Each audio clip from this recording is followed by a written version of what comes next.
Bonjour et bienvenue pour ce moment spirituel de la paroisse réformée française de Bienne. Ce moment a été enregistré pour le 19 avril 2020, c'est-à-dire le deuxième dimanche de Pâques. Vous avez d'ailleurs entendu un verset qui devrait stimuler votre réflexion sur ce thème, et c'est évidemment ce thème que nous allons développer aujourd'hui. Merci de nous suivre. Résurrection. Un mot qui garde sa part de mystère et d'interpellation au cœur de nos vies et de notre monde, où la mort prétend avoir le dernier mot. Résurrection. Une confession de foi qui garde sa part de doute lorsque nous nous trouvons devant les impasses et les tombeaux, lorsque nous voyons la puissance des forts et l'impuissance des faibles. Résurrection. Une proclamation qui garde sa part de folie face à ce que nous considérons comme nos sagesses et comme nos connaissances. Jésus est ressuscité. C'est une parole que peuvent risquer les témoins lorsqu'ils ont entendu l'appel de leur nom, lorsqu'ils ont été relevés de leur paralysie, lorsqu'elles ont été mises en marche par un geste de tendresse, lorsqu'ils ont retrouvé leur dignité en recevant le pardon, lorsque l'Éternel nous a rejoints sur nos chemins pour partager l'essentiel. Merci. Prions Dieu, avant d'entendre la lecture du jour, pour qu'elle devienne vraiment pour nous parole de vie. Père, ta parole est pour nous le ferment du royaume, le germe de l'espérance. Que par ton esprit, nous la recevions avec simplicité et avec joie, que cette parole nous fasse porter des fruits que tu attends. Nous te le demandons par Jésus-Christ notre Seigneur. Amen. Les disciples étaient en train de parler quand Jésus lui-même se présenta au milieu d'eux et leur dit « La paix soit avec vous ». Ils furent saisis de crainte et même de terreur, car ils croyaient voir un fantôme. Mais Jésus leur dit « Pourquoi êtes-vous troublés? Pourquoi avez-vous ces doutes dans vos cœurs? Regardez mes mains et mes pieds. C'est bien moi. Touchez-moi et voyez, car un fantôme n'a ni chair ni os, contrairement à moi, comme vous pouvez le constater. Il dit ces mots et leur montra ses mains et ses pieds. Comme ils ne pouvaient pas encore croire, tellement ils étaient remplis de joie et d'étonnement, il leur demanda « Avez-vous ici quelque chose à manger ?» Ils lui donnèrent un morceau de poisson grillé. Il le prit et le mangea devant eux. Amen.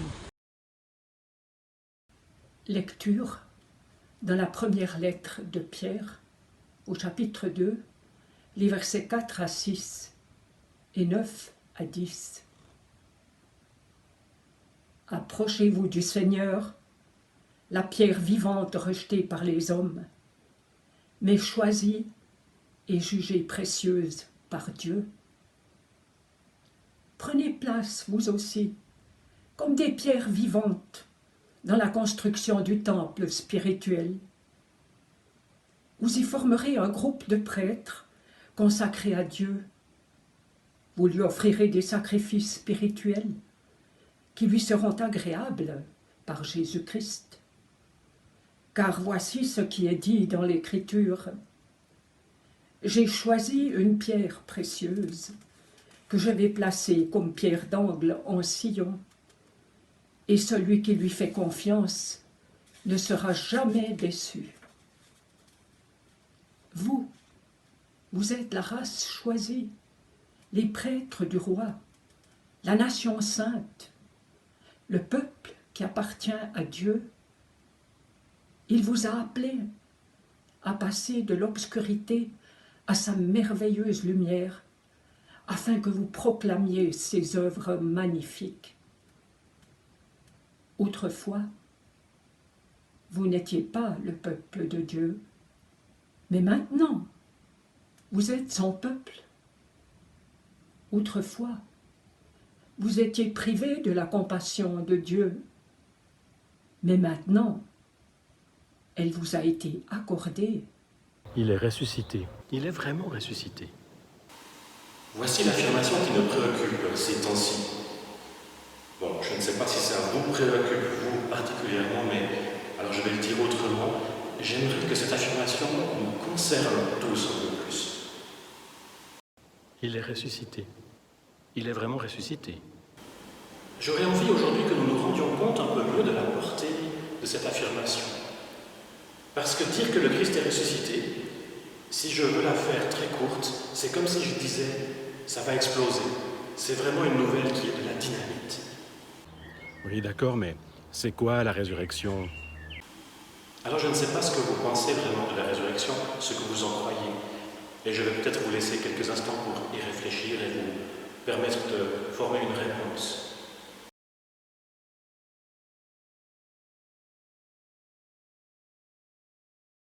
Dans la Bible, il y a plusieurs manières de percevoir la résurrection et notre société les a en général assez bien intégrées. Il y a une première résurrection qui a lieu juste après la mort. Alors, comme nous savons que le corps rejoint la terre et que dans la terre il va se dégrader, alors cette résurrection concerne l'âme et c'est notre âme qui va rejoindre Dieu. Ça, c'est la première résurrection. Et puis, il y a une deuxième résurrection, une résurrection que beaucoup de gens attendent et espèrent, quand bien même, en même temps, ils souhaitent que le monde continue comme aujourd'hui. En tout cas, pour ce qui est de l'Europe, et peut-être que je ne parle pas de la pandémie de coronavirus actuellement, mais nous souhaitons qu'il y ait, à la fin des temps, une résurrection générale, un jugement de chacune et de chacun pour établir la justice et le royaume définitif de Dieu sur notre terre. À ce moment-là, la résurrection ne sera pas seulement celle de l'âme, mais aussi celle des corps. Quand bien même les corps seraient devenus poussière depuis longtemps et longtemps. Et puis il y a une troisième conception de la résurrection, celle de Jésus lui-même, et celle qui dans tous les évangiles génère de la peur, de l'inquiétude même. Les disciples qui accueillent leurs frères revenus d'Emmaüs dans la chambre haute, dans une pièce fermée, se retrouvent tout d'un coup en présence de Jésus. Et cette présence étonnante, surprenante, suscite de la crainte. Imaginez-vous, c'est comme si vous vous retrouviez brusquement à côté de quelqu'un à l'enterrement de qui vous étiez il y a quelques jours encore. Pour faire taire ces craintes, Jésus doit s'y prendre à 3 reprises. Tout d'abord, il se fait toucher pour montrer qu'il est bien réel. Ensuite, il montre les traces de ces trous, les traces que les clous ont laissés dans sa chair lors de la crucifixion. Oui, c'est bien lui qui était sur la croix. Et puis, il mange du poisson sous les yeux de ses camarades pour montrer encore que son corps fonctionne. Oui, Jésus est ressuscité. Il est vraiment ressuscité. Alors je le dis souvent, il y a bien des histoires bibliques que nous devons prendre au niveau symbolique, avec lesquelles nous pouvons prendre de la distance. Mais aujourd'hui, cette histoire, j'aimerais bien que nous puissions aussi la prendre au premier degré. Parce que l'histoire et les témoins racontent que Jésus, celui qui avait été cloué sur une croix, ce même Jésus s'est retrouvé ressuscité devant eux, corps et esprit, fonctionnel comme il avait été auparavant, avant sa mort. Ils ont pu alors attester de sa résurrection. Il est ressuscité. Il est vraiment ressuscité. Alors lorsqu'on se rend compte que la résurrection, ce n'est pas seulement la résurrection de l'âme après la mort, ni encore la résurrection à la fin des temps, mais la réalité que Jésus a vécue, alors on se rend compte qu'il y a là une exigence assez radicale, ou bien on y croit, ou bien on n'y croit pas. Je vous le disais, voici une affirmation qui doit nous faire réfléchir encore et encore. Est-ce qu'il y a quelqu'un parmi nous qui peut nous dire que sans aucun problème, il adhère à ce que l'Évangile nous raconte aujourd'hui? Voici, je pose en Sion une pierre choisie et précieuse. Celui qui met sa confiance en elle ne sera pas confondu. Dimanche dernier, nous avons reçu la nouvelle de Pâques et j'espère que ça a été comme une nouvelle merveilleuse. Aujourd'hui, face à la rencontre des disciples et de Jésus en chair et en os, nous avons l'occasion de nous situer un peu différemment en prenant un peu de recul par rapport à cette résurrection d'un autre que moi. Qu'est-ce que la résurrection du Christ implique pour moi, pour ma vie, pour notre vie? Les trois manières d'envisager la résurrection dont j'ai parlé aujourd'hui sont bien sûr liées entre elles. Mais la résurrection du Christ, ce n'est pas comme celle que j'imagine vivre après ma mort. Et ce n'est pas non plus celle que je pourrais éventuellement vivre à la fin des temps, au moment où le royaume du Christ sera vraiment réalité. Mais si je me base sur le récit des témoins, c'est un événement qui a réellement eu lieu. Un événement qui entraîne des conséquences pour nous. Depuis qu'il a eu lieu, et à chaque fois que nous nous en faisons porteurs, un événement qui entraîne donc un certain nombre de conséquences aussi pour notre entourage. Parce que oui, croire en la résurrection, vivre la résurrection, c'est tenter de poser sur chaque situation un regard neuf. C'est tenter chaque jour de mettre en avant ce qui permet la vie pour moi et pour les autres. Croire en la résurrection, promouvoir la vie, c'est se placer dans la logique même du monde, dans la logique même de la vie, de la création. Et c'est se placer dans une logique qui est éternellement vraie, pas seulement pour moi, mais pour l'univers tout entier. Croire en la résurrection. Croire en la résurrection et la mettre en œuvre comme je viens de la décrire, ça devient plus facile, je crois, lorsqu'on pense vrai la résurrection de Jésus le Christ.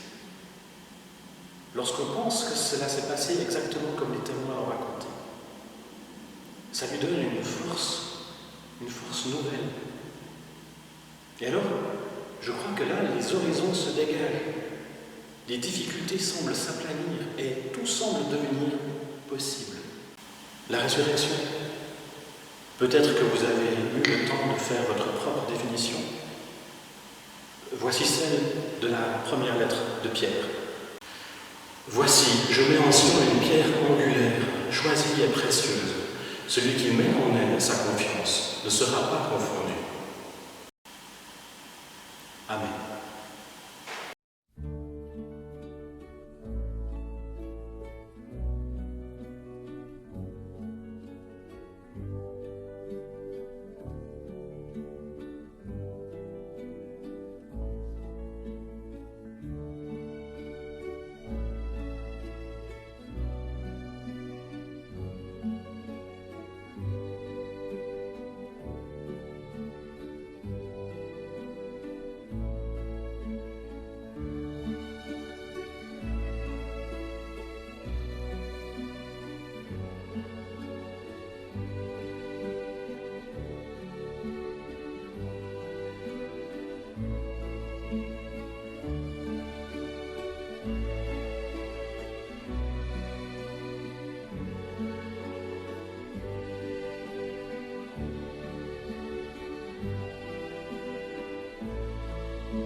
Louons le Seigneur en priant.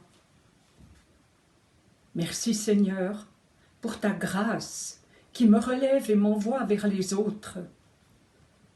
Merci pour la vie où tu me traverses de joie et me tiens ferme dans les pleurs. Merci Seigneur de m'accompagner sur les chemins caillouteux, tournés vers un horizon d'espérance. Merci de m'offrir ta source où je peux boire et reprendre souffle. Merci Seigneur pour ta parole où tu me redis que tu m'aimes. Merci pour ta lumière qui chasse l'ombre et m'ouvre à la fête. La louange me tient debout dans la reconnaissance. Pour ta présence, elle m'inscrit dans l'inépuisable. Amen. Notre Père, qui est dans la vie de tous les hommes, qui cherchent la justice parce qu'ils aiment leurs frères et te servent, ton nom est sanctifié. Pour tous ceux qui défendent la vie des pauvres et des humbles, qui ont foi et espérance en toi et qui luttent pour le respect de leur dignité, que ton règne vienne. Ton règne qui est liberté et amour, fraternité et justice, droit et vérité. Que ta volonté soit faite, Seigneur, qui est liberté pour les prisonniers, apaisement pour les affligés, force pour les torturés, libération et vie pour ceux qui souffrent de la violence. Donne-nous aujourd'hui notre pain de chaque jour, le pain de l'égalité et de la joie, le pain de ta parole et de l'éducation, le pain de la terre et du logement, le pain de la nourriture et de l'assistance médicale. Pardonne-nous, Seigneur, de ne pas savoir partager le pain que tu nous as donné. Pardonne-nous notre manque de foi et de courage, quand, par peur, nous gardons le silence. Ne nous laisse pas entrer dans la tentation de nous conformer aux puissants de ce monde et de nous faire croire que nous sommes impuissants à changer quoi que ce soit. Mais délivre-nous du mal, qui du fond de nous-mêmes nous invite à garder notre vie pour nous-mêmes, quand toi, tu nous invites à la donner. Car c'est à toi qu'appartient le règne et à personne d'autre qui voudrait l'usurper. À toi le pouvoir et non à une organisation ou un parti. À toi la gloire, car tu es le seul Dieu et le seul Père pour toujours. Amen.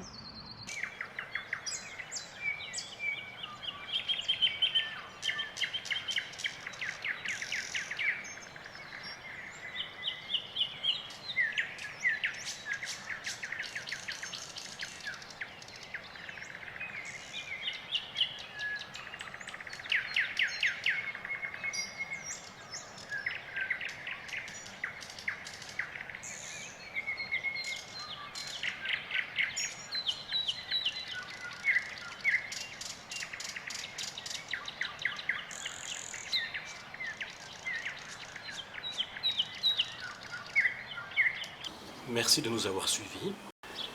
Que Pâques vous ouvre des passages dans vos heures de peur et de deuil, des passages vers la joie et la libération. Que Pâques chante en vous l'espérance plus lumineuse que tous les abîmes. Que Pâques vous aide à réaliser que Dieu veut vraiment le meilleur pour vous et qu'il vous entraîne dans les jardins les plus fleuris qui soient. Que Pâques vous emporte dans le printemps des commencements. Amen.